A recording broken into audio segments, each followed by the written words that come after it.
Nellore rural 30-31వ డివిజన్లలో ప్రజలతో కలిసి అభివృద్ధి పనులకు టీడీపీ నాయకులు కోటంరెడ్డి గిరిధర్ రెడ్డి శంకుస్థాపన చేశారు. కూటమి ప్రభుత్వం అధికారంలోకి వచ్చిన తర్వాత రూరల్ ఎమ్మెల్యే కోటంరెడ్డి శ్రీధర్ రెడ్డి ఆధ్వర్యంలో రూరల్లో శరవేగంగా అభివృద్ధి పనులు జరుగుతున్నాయని గిరిధర్ రెడ్డి అన్నారు. వీలైనంత త్వరగా నాణ్యత ప్రమాణాలతో పనులు పూర్తి చేసి ప్రజలకు అందిస్తామని అన్నారు. మంచి కార్యక్రమాలు చేస్తున్న ముఖ్యమంత్రి చంద్రబాబు నాయుడిని, రూరల్ ఎమ్మెల్యే కోటంరెడ్డి శ్రీధర్ రెడ్డిని ప్రజలందరూ ఆశీర్వదించాలని కోరారు.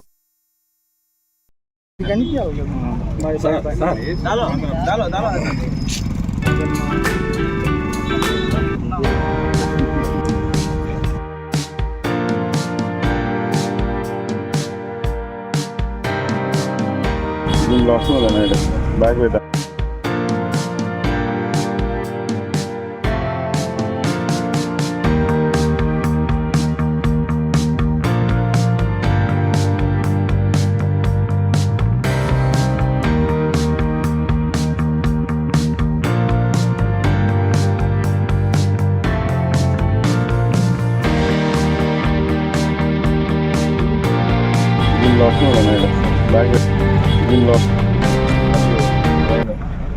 19 లక్షల రూపాయలతో శంకుస్థాపన చేసుకోవడం.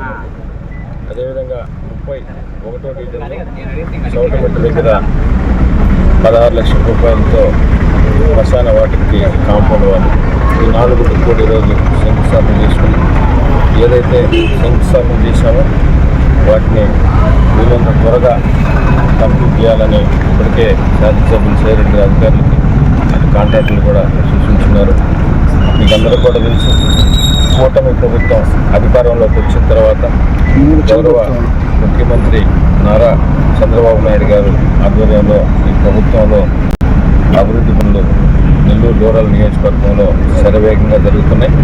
అదేవిధంగా సంక్షేమ పథకాలు ఏదైతే హామీ ఇచ్చారో వాటిలో ఇప్పటికే కొన్ని తీర్చారు, మరికొన్ని అతి త్వరలో కూడా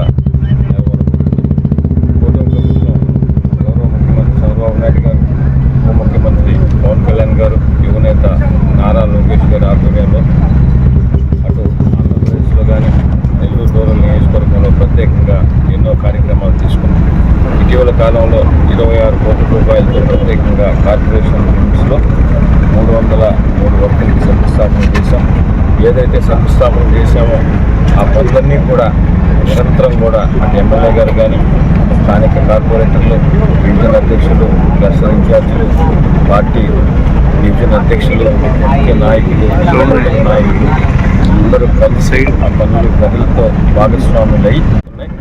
ఏవైతే శంకుస్థాపన ప్రమాణాలు జరుగుతున్నాయి, ఇంత మంచి కార్యక్రమాలు చేస్తున్న గౌరవ ముఖ్యమంత్రి నారా చంద్రబాబు నాయుడు గారికి, కూటమి ప్రభుత్వం పైన శాసనసభ్యులు సేరెడ్డి గారిని అందరినీ కూడా మీరందరూ ఆశీర్వదించాలని మనస్ఫూర్తిగా కోరుకుంటూ, కూటమి ప్రభుత్వం అధికారంలోకి వచ్చిన తర్వాత గతంలో మీరు చూశారు, గత ప్రభుత్వం ఈ రాష్ట్రాన్ని సర్వనాశనం చేసినప్పటికీ కూటమి ప్రభుత్వం అధికారంలోకి వచ్చిన తర్వాత గౌరవ ముఖ్యమంత్రి చంద్రబాబు నాయుడు గారు ఈ రాష్ట్రాన్ని తిరిగి గాడిలో పెట్టాలా, భారతదేశంలోనే అగ్రగామిగా నిలపాలన్న ఒక మంచి ఉద్దేశంతో ఆ వయసులో కూడా ఎన్నో కష్టాలు పడుతూ ఆయన ఎన్నో ఇబ్బందులు పడుతూ ఆర్థికంగా పరిస్థితి బాగలేని వయసుని మరింత ముందుకు తీసుకు.